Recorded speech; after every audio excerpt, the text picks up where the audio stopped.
ডাল দিয়ে লাউ, দুন্দুল, বরবটি, বেগুন, আলু, টমেটো এগুলো দিয়ে আমি একটা নিরামিষ করব।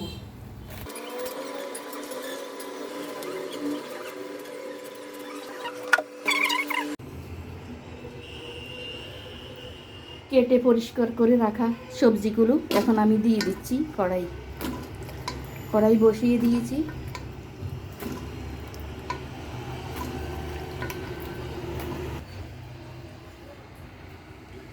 আমি এই নিরামিষ তরকারিটাতে সবজিটাতে কি কি মশলা দিচ্ছি আপনারা এক এক করে দেখেন।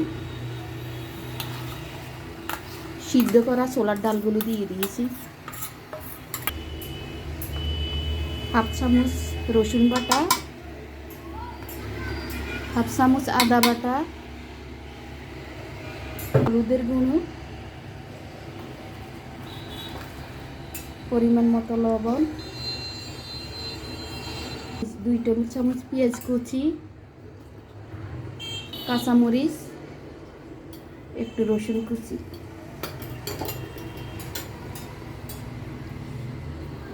সামান্য একটু তেল,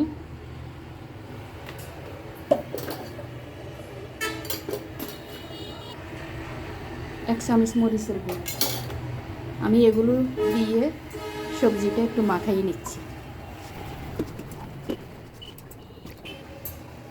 এখন এগুলো সিদ্ধ হতে দিচ্ছি, সিদ্ধ হয়ে নেয়।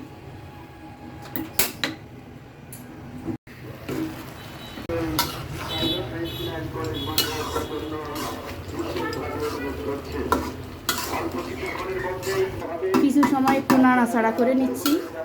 সিদ্ধ হওয়ার পরে এগুলো তেল দিতে হবে, সিদ্ধ হয়ে না কারণ। একটু পরিমাণ মতো পানি দিয়ে দিয়েছি। টমেটোগুলো উপরে দিয়ে দিচ্ছি।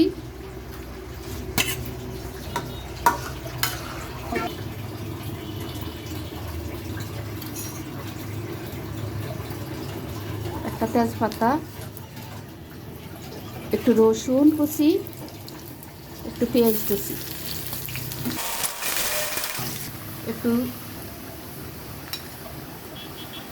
একটু জিরার গুঁড়া, হলুদের গুঁড়া আর একটু গরম মশলা।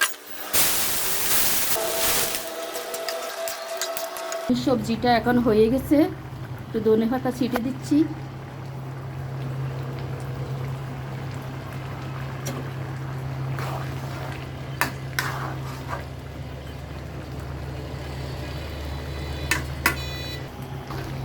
আজকে আমার ভিডিওটা এই পর্যন্তই। আমার রান্নাটা যদি আপনাদের কাছে ভালো লাগে, লাইক, কমেন্ট, শেয়ার করবেন। আল্লাহ হাফেজ।